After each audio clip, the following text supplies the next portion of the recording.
गजाननं भूतगणातिसेवितम् कपित्थजम्बूफलसारभक्षणम् उमासुतं शोकविनाशकारणम् नमामि विघ्नेश्वरपादपङ्कजम्। తల్లి నిన్ను దలంచి పుస్తకము చేతన్బూనితిన్ నీవు నాయుల్లంబందున నిల్చి జృంభణముగా నృక్తుల్ సుశబ్దంబుల్ శోభిల్లం పల్కుము నాదు వాక్కునను సంప్రీతిన్ జగన్మోహిని పుల్లాబ్జాక్షి సరస్వతి భగవతి పూర్ణేందుబింబాననా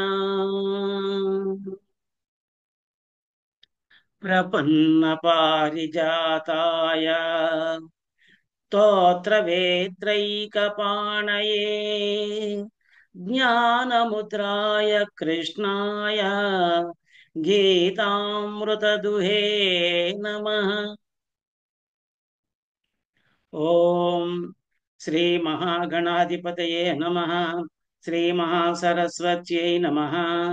శ్రీ గురుభ్యో నమః। శ్రీకృష్ణ పరబ్రహ్మణే నమః। మాతృదేవో భవ, పితృదేవో భవ, ఆచార్య దేవో భవ, అతిథి దేవో భవ।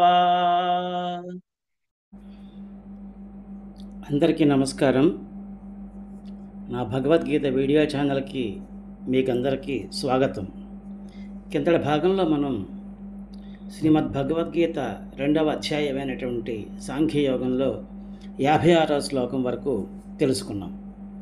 ఈ భాగంలో మరికొన్ని శ్లోకాలు తెలుసుకుందాం। ఇప్పటివరకు ఏమైందనేది ఒకసారి మనం చూసుకున్నట్టయితే ఈ అధ్యాయంలో యుద్ధం చేయనని భీష్మించుకుని ధనుర్బాణాలు వదిలేసి రథంలో కూలబడినటువంటి అర్జునుని చూసిన శ్రీకృష్ణుడు, ఇటువంటి పరిస్థితి నీకు మంచిది కాదు, ఇది అపకీర్తి కలిగిస్తుంది, నపుంసకత్వాన్ని వదిలిపెట్టేసి నీ మానసిక ధైర్యాన్ని వదిలేసి లే యుద్ధం చెయ్యి అని చెప్పాడు।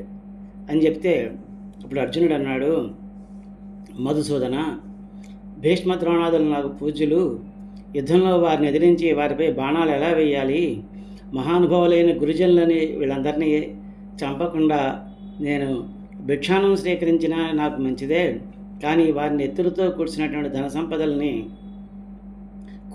ధన సంపదల్ని భోగాలని అలా అనుభవిస్తాను, మేము వాళ్ళని జయించడమా వాళ్ళు మన్ని జయించడమా అనేటువంటి విషయంలో నాకు ఇంకా సందేహంగానే ఉంది।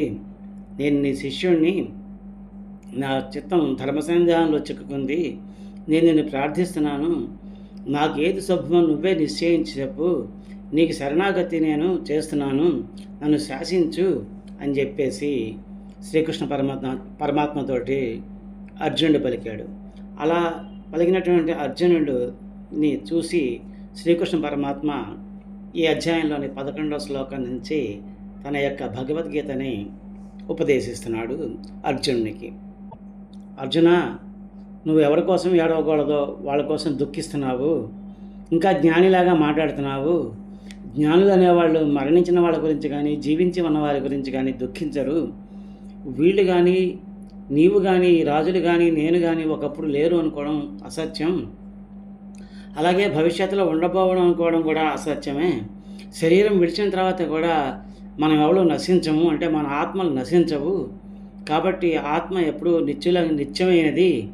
ఈ దేహాభిమానమైనటువంటి జీవుడికి, ఈ జీవాత్మకి ఈ దేహంలో బాల్యం యవ్వనం వార్ధక్యాలు ఎలాగో అలాగే మరణం లేదా అన్య శరీర ధారణం అనేది అత్యంత సహజమైనటువంటిది।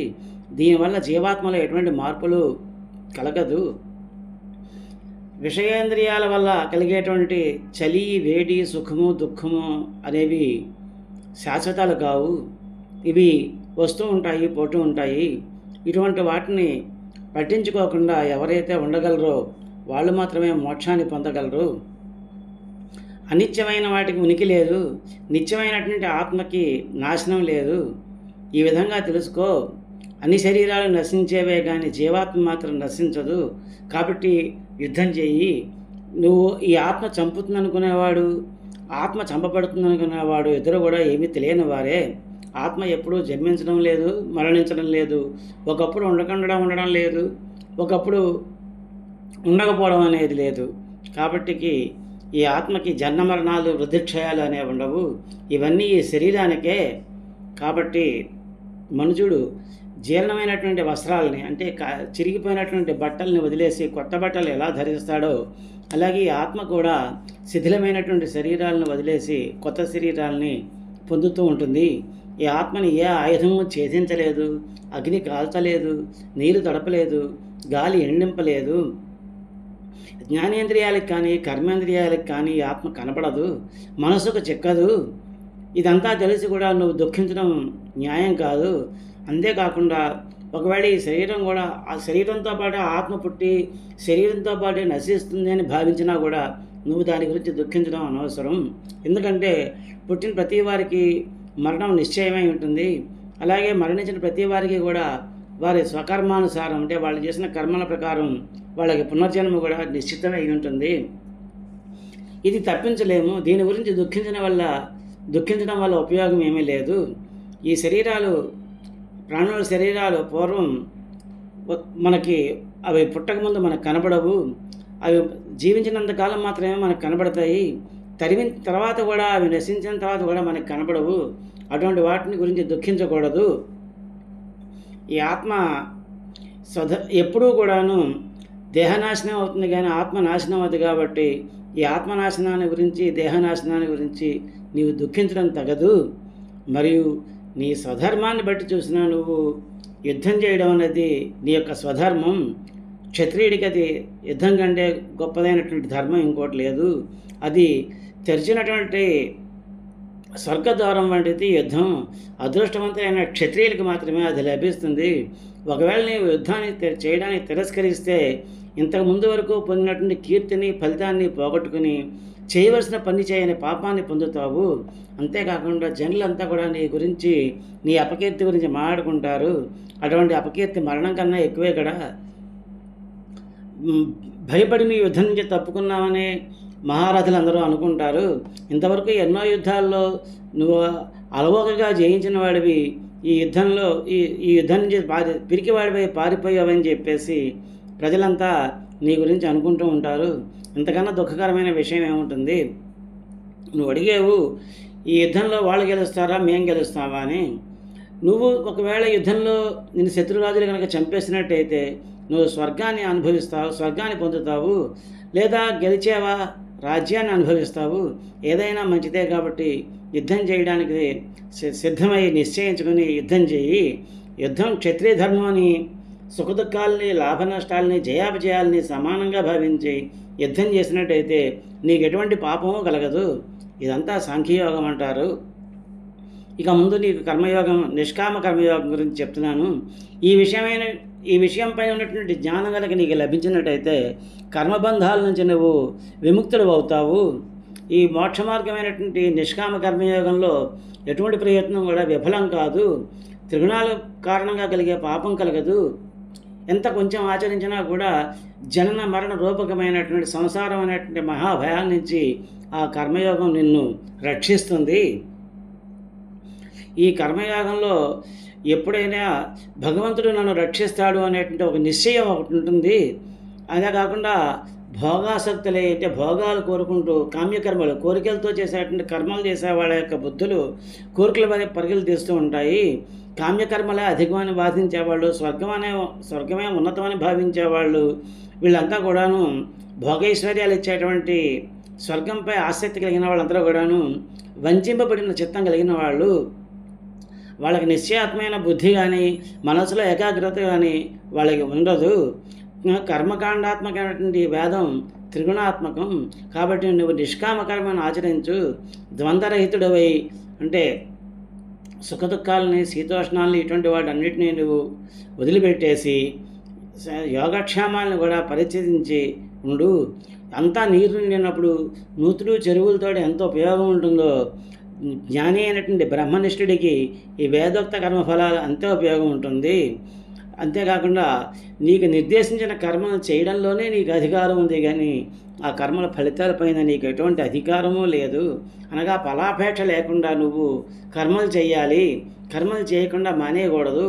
ఆ కర్మఫలాలపైన నువ్వు ఆసక్తిని వదిలేసి ఫలితాలపై సమభావం కలిగి యోగంలో స్థిరుడపై కర్మలను ఆచరించు. కర్మఫలాలపై సమభావం కలిగి ఉండడాన్నే యోగం అంటారు. నిష్కామ కర్మ కంటే కామ్యకర్మ అధమైనది.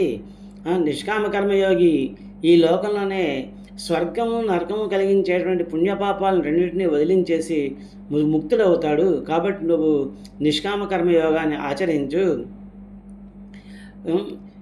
వీళ్ళంతా కూడా ఇటువంటి ఉత్తములు ఎవరైతే నిష్కామ కర్మ చేస్తారో వాళ్ళంతా కర్మఫలాలను వదిలేసి దుఃఖరహితమైనటువంటి బ్రహ్మపదాన్ని పొందుతారు.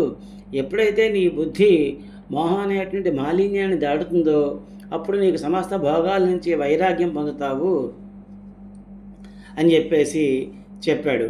చెప్తే అప్పుడు అర్జునుడు అడిగాడు, కేశవ, సమాధి స్థితుడైనటువంటి స్థితప్రజ్ఞుడి యొక్క లక్షణాలు ఏమిటి?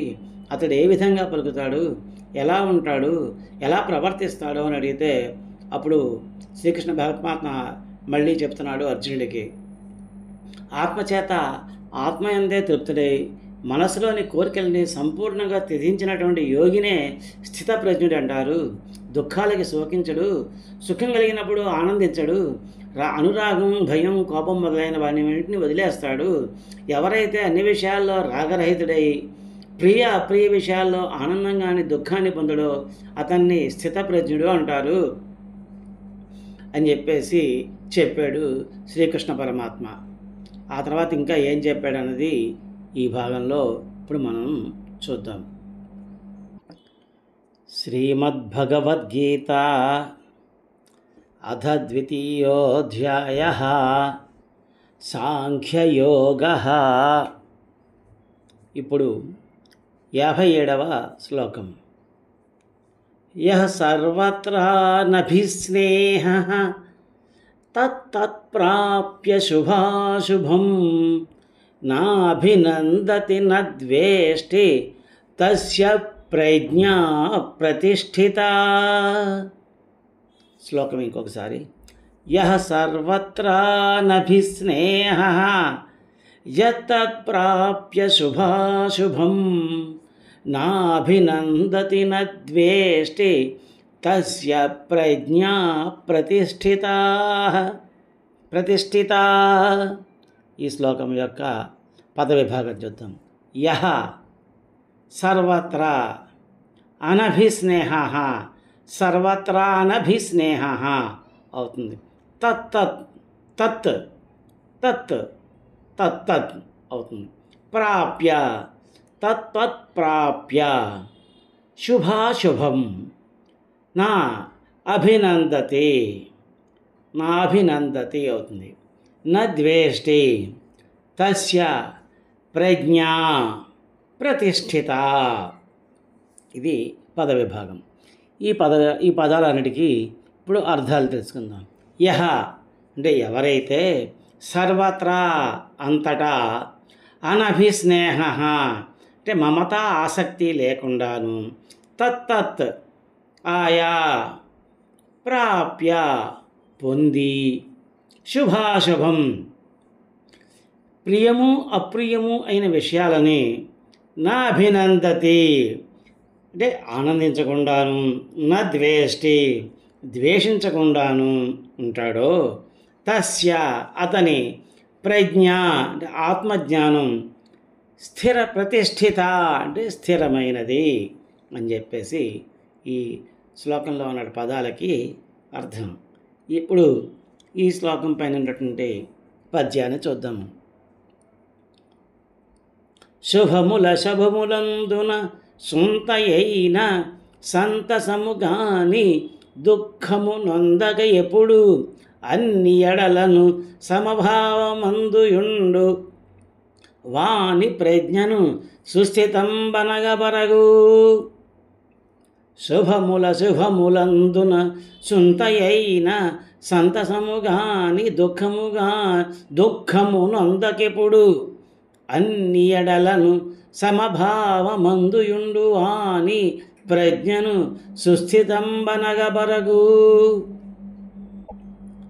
ఈ శ్లోకం యొక్క భావం, ఎవరైతే అన్ని విషయాల్లో రాగరహితుడై అంటే అనురాగం లేకుండా ప్రియ విషయాల్లో ఆనందం కానీ దుఃఖాన్ని కానీ అంటే ప్రియమైన విషయాలు కలిగినప్పుడు ఆనందించడం కానీ అప్రియ విషయాలు కలిగినప్పుడు విచారించడం కానీ చెయ్యడో పొందడో అతడు స్థితప్రజ్ఞుడు అనబడతాడు.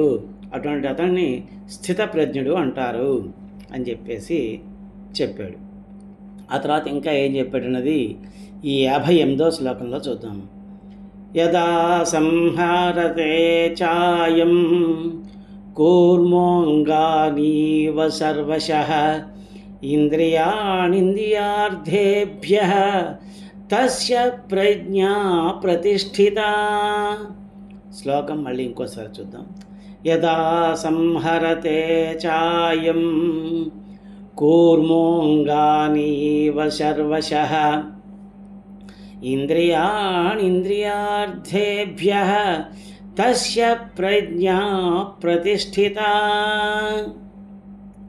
ఈ శ్లోకం యొక్క పద విభాగం. యదా ఎప్పుడైతే, సంహరతే యదా సంహరతే చ అయం చాయం అవుతుంది. కూర్మ ఇవ కూర్మ అంగాని ఇవ కూర్మోంగానివ అవుతుంది. కూర్మ అంగాని ఇవ కూర్మోంగానివ అంగానివ అవుతుంది. సర్వశః ఇంద్రియాణి ఇంద్రియార్థేభ్యః ఇంద్రియార్థేభ్యః అవుతుంది. తస్య ప్రజ్ఞా ప్రతిష్ఠిత. ఈ పదవిభాగం యొక్క అర్థాలు చూద్దాం. యదా అంటే ఎప్పుడైతే, సంహరతే ఉపసంహరిస్తాడో, చ అయం అంటే ఈ యోగి, కూర్మ తాబేలు, అంగాని ఇవ అంగాని అవయవాల్ని లోపలికి లాక్కున్నట్టు, సర్వశః అన్ని ఇంద్రియాలను ఇంద్రియార్థేభ్య ఇంద్రియ విషయాల నుండి, తస్య అతని యొక్క వాణి, ప్రజ్ఞ ఆత్మజ్ఞానం, ప్రతిష్ఠిత సుప్రతిష్టమైనది. అంటే తాబేలు నడిచి వెళ్ళేటప్పుడు తన యొక్క అంగాలన్నీ ఇలా బయటికి, మొహం కానీ ఈ మెడ కానీ ఈ చేతులు కాళ్ళు అనేవి బయటకు తీసుకొస్తూ ఉంటుంది, వాటి ద్వారా వెళుతూ ఉంటుంది. తనకి ఎప్పుడైనా అపాయం జరుగుతోంది అని తెలిసినప్పుడు ఏం చేస్తుందంటే ఆ అంగాలన్నింటినీ కూడాను తన యొక్క డిప్పలోనికి, పైన ఉన్నటువంటి గట్టి డిప్పలోనికి లోపలికి లాగేసుకుంటుంది. అలాగే ఈ యోగి అనేవాడు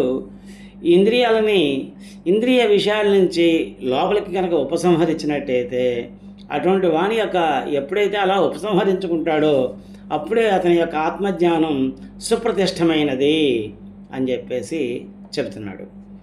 ఈ శ్లోకం యొక్క అర్థం. ఈ శ్లోకం పై ఉన్నటువంటి పద్యాన్ని చూద్దాం. భయము తోడను తాబేలు పరచు అంగములను లోనికి ముడుచునటుల, విషయము నుండి ఇంద్రియములను వెనుకకు లాగునతని ప్రజ్ఞలో స్థితుడని అందరూ పార్థ. పద్యం ఇంకొకసారి.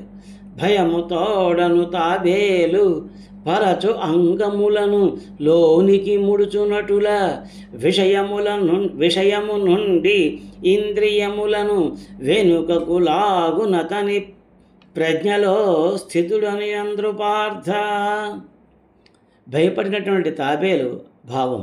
భయపడినటువంటి తాబేలు తన అంగాల్ని, తన అవయవాల్ని లోపలికే డిప్పలోకి ముడుచుకున్నట్టు ఇంద్రియ విషయాల నుండి ఇంద్రియాలను ఎవరైతే జ్ఞాననిష్ఠుడై మరలించుకుంటాడో అటువంటి యోగిని స్థితప్రజ్ఞుడు అని చెప్తారు అని చెప్పేసి శ్రీకృష్ణ పరమాత్మ చెప్తున్నాడు. ఇంకా ఏం చెప్పాడన్నది ఈ 59వ శ్లోకంలో చూద్దాం. ఇప్పుడు 59వ శ్లోకం. విషయా వినివర్తంతే నిరాహారస్య దేహినః రసవర్జం రసోప్యస్య పరం దృష్ట్వా నివర్తతే. శ్లోకం మళ్ళీ ఇంకొకసారి. విషయా వినివర్తంతే నిరాహారస్య దేహినః రసవర్జం రసోప్యస్య పరం దృష్ట్వా నివర్తతే. ఈ శ్లోకం యొక్క పదవిభాగం చూద్దాం. విషయాః వినివర్తంతే నిరాహారస్య దేహినః రసవర్జం రసః అపి రసోపి అవుతుంది.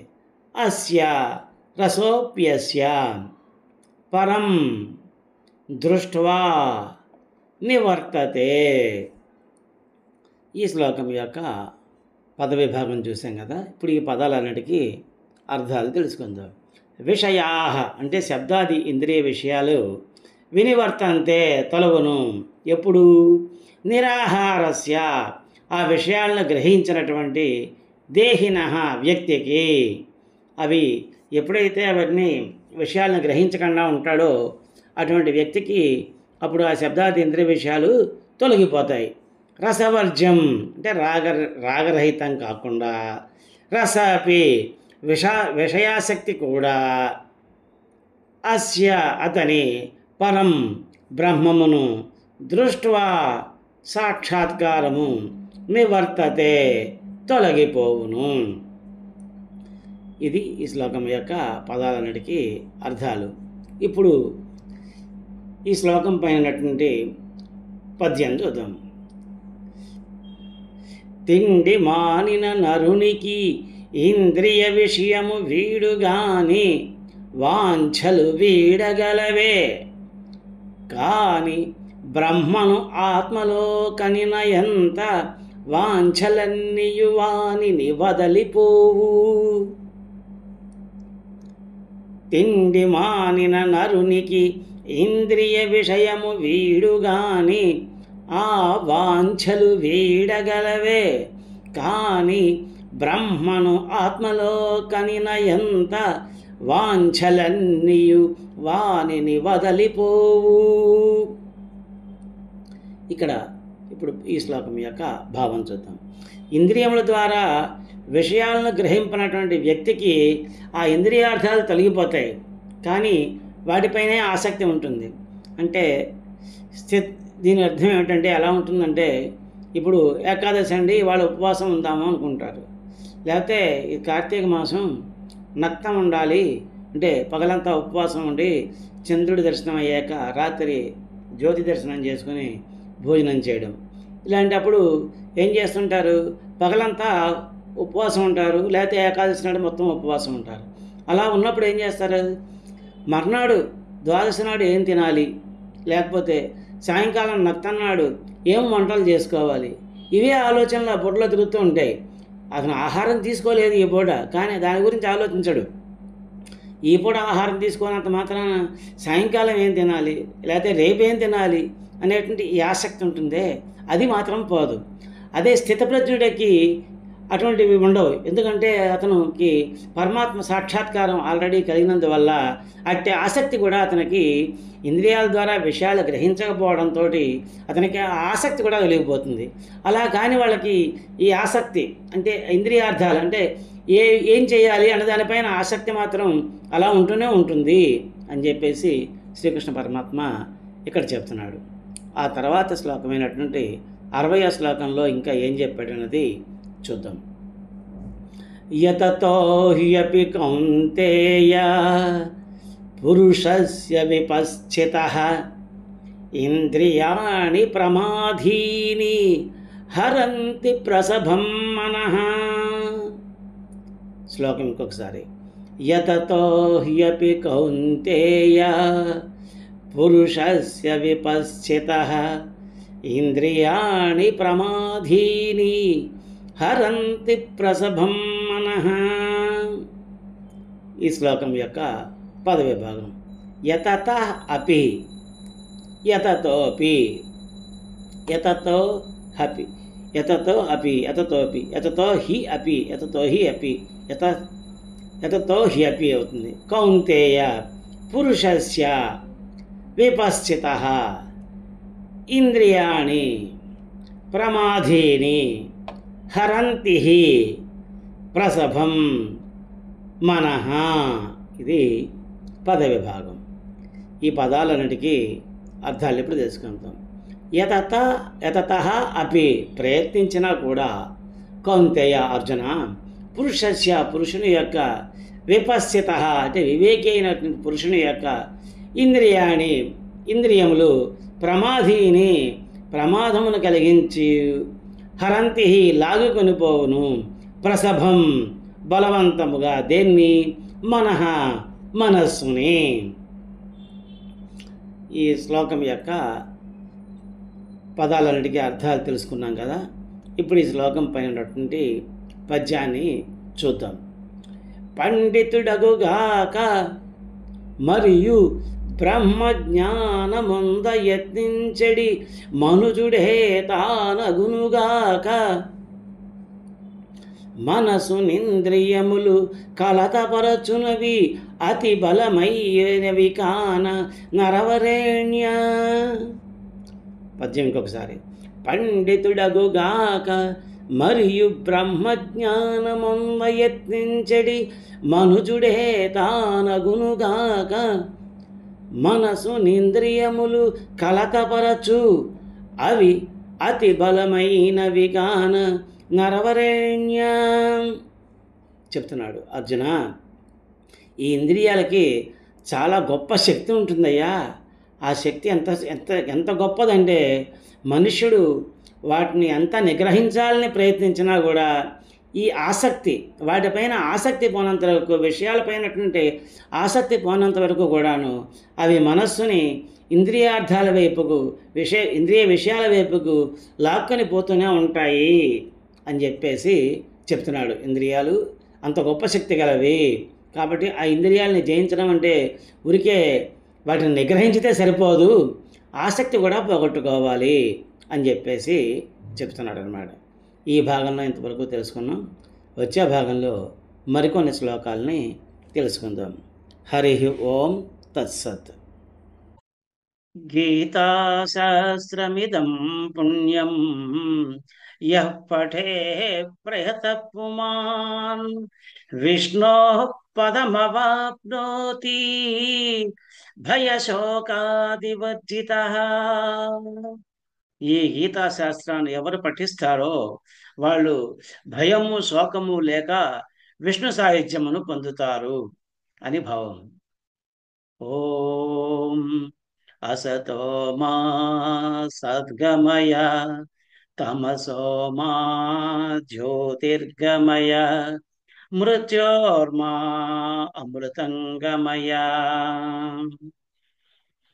ఓం యదక్షరపదభ్రష్టం మాత్రాహీనం చ యద్భవేత్ తత్సర్వం క్షమ్యతాం దేవా నారాయణ నమోస్తుతే. విసర్గబిందుమాత్రాణి పదపాదాక్షరాణి చ న్యూనాని చాతిరిక్తాని క్షమస్వ పురుషోత్తమ. కాయేన వాచా మనసేంద్రియైర్వా బుద్ధ్యాత్మనా వా ప్రకృతే స్వభావాత్ కరోమి యజ్జత్ సకలం పరస్మై నారాయణాయైతి సమర్పయామి. శ్రీమన్నారాయణాయైతి సమర్పయామి. సర్వే భవంతు సుఖినః, సర్వే సంతు నిరామయాః, సర్వే భద్రాణి పశ్యంతు, మా కశ్చిద్ దుఃఖభాగ్ భవేత్. శ్రియః కాంతాయ కళ్యాణ నిధయే నిధయేర్థినాం శ్రీ వెంకట నివాసాయ శ్రీనివాసాయ మంగళం. మంగళం కౌసలేంద్రాయ మహనీయ గుణాత్మనే చక్రవర్తి తనూజాయ సార్వభౌమాయ మంగళం. ఉమాకాంతాయ కాంతాయ కామితార్థప్రదాయినే శ్రీగిరీశాయ దేవాయ మల్లినాథాయ మంగళం.